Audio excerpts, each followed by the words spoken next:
Il riparto del fondo per la non autosufficienza per il 2013 non è ancora stato approvato. Siamo in un gravissimo ritardo. Quali sono le conseguenze?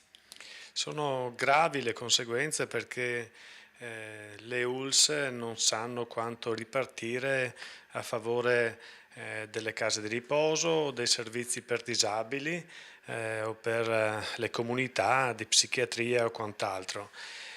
Ma c'è un altro dato che deve essere sottolineato.